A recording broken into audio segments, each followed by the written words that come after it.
Few weeks ago, reports of mass surrender of Boko Haram fighters dominated the airwaves as nearly 6,000 of them, including their families, surrendered to Nigerian troops. This report, which was received with skepticism by some persons, was attributed to both kinetic and non-kinetic operations of the military. Days later, a report published by the United Nations surfaced. The publication detailed a secret government program tagged Sulu, an Arabic word made in peacemaking, designed to pull commanders of terrorist groups out of the forest, rehabilitate them, and provide them with a means of livelihood under the watch of the DSS. The Nigerian government and its security agencies are yet to confirm nor refute the report.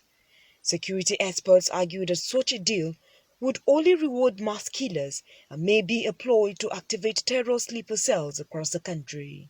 Now, if we at the same time says we will not negotiate or pay ransom to release schoolboys and schoolgirls that are kidnapped by bandits, and we say we will not negotiate, we will not pay, we will not negotiate, and then we are willing to pay terrorists to ask them to surrender. Now, the fear in this is that we're playing a particular agenda. We're playing to the hand of a particular agenda.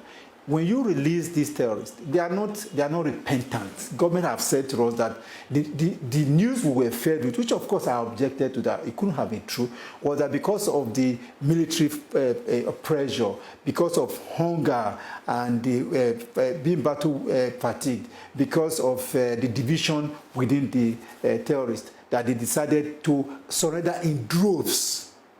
And we said this was not natural, this couldn't have been true. But that was the story government decided to sell to Nigerians until we got the United Nations report, which actually explained that it has been going on for a while. It didn't just start. It's just that now they try to do it on a larger scale.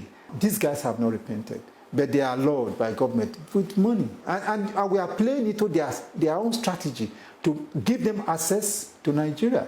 Once these guys are out, and they are out there, they can still access arms and ammunition. They can still access weapons. If there is something like that, then we are leading this country to a serious disaster. Because there's no how somebody who commits offense, kill people, destroy people, then later you bring and say, okay, I'm going to do Sulu. Sulu for what? Has the government offended them? Government has not offended them. They are the one that offended the government. So for government to come and say, okay, they are going to do Sulu, give them house, go and trade and all this and that. If this allegation is true, then it is unfortunate for this country. We are gone. The experts say if the government felt the military campaign was not yielding enough result, it could have engaged mercenaries. For them, the government must clarify if it is granting a formal amnesty, as the terrorists are not being held to account for any crimes they committed in a brutal conflict that is now in its 12th year. If you study the issue of amnesty in many countries or in many continents, there are reasons behind granting of amnesty to offenders.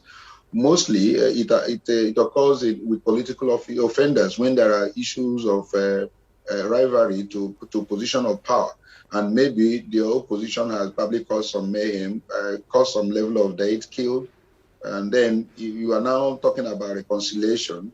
And in the mode of that reconciliation, you can now say, okay, we grant a blanket amnesty to all other offenses that the other party has committed against prosecution, so that you can reconcile and have peace in your country. Now, what is the underlying philosophy behind this talk about amnesty that Sheikh Gumi himself spearheaded, which the government of the day seems to be buying over?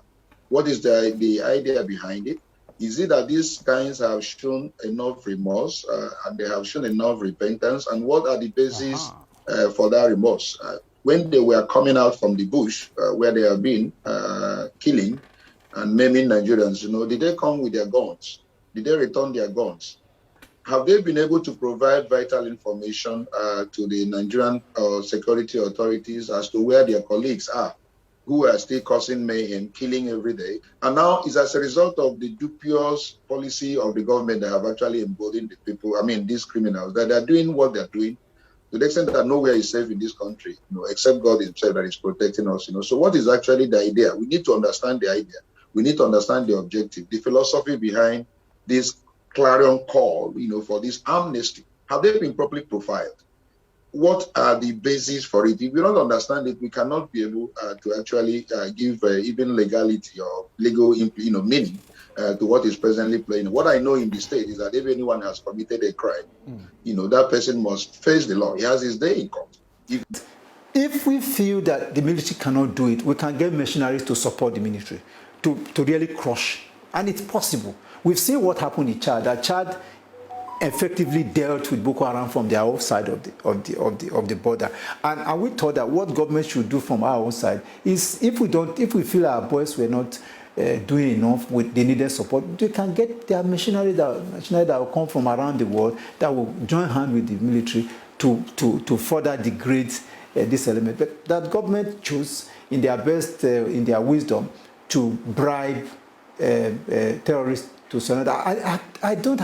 There's no history. There's no parallel in history of any country that have done this and done it successfully and done it to the success, peace, and progress of their nation. The consensus is that rewarding unrepentant criminals will not change their stance, drawing lessons from past events where bandits were paid to give up on their criminal activities but still went back to the business they know best.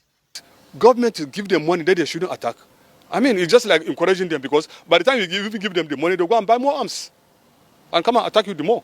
They were paid. We saw the governors, we saw photographs. They were given houses, they were given accommodation, they were given publicity, they were given, the government glorified them. But they are bandits. Bandits will always be bandits. They believe that justice must be served to the victims of the war, and government ought to have provided sustainable support to those who lost their loved ones and their livelihoods. If you travel from Maiduguri to Bama, the only town you will see from Maiduguri to Bama now is Kondiga. But before that time, there are more than 20 to 30 villages and towns that have not been wiped out. And if you go and see them, their condition is so pathetic.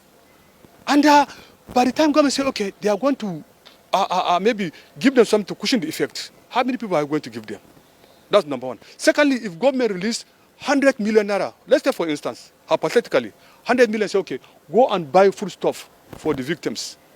By the time they go and buy the food stuff, maybe the one they will get, it will not pass maybe 10 to 20 million naira. I think what the government should do, the best thing is to intensify the fight against the terrorism. All that they want, let them go back to their ancestral villages. Sit down, go to farm. They depend on rainfall, which comes from God. In the criminal justice system, the criminal justice system stands on a tripod or three legs. One is that when you have a case of criminality like this and they want to do justice, there must be justice to the victims of crime, visibly so.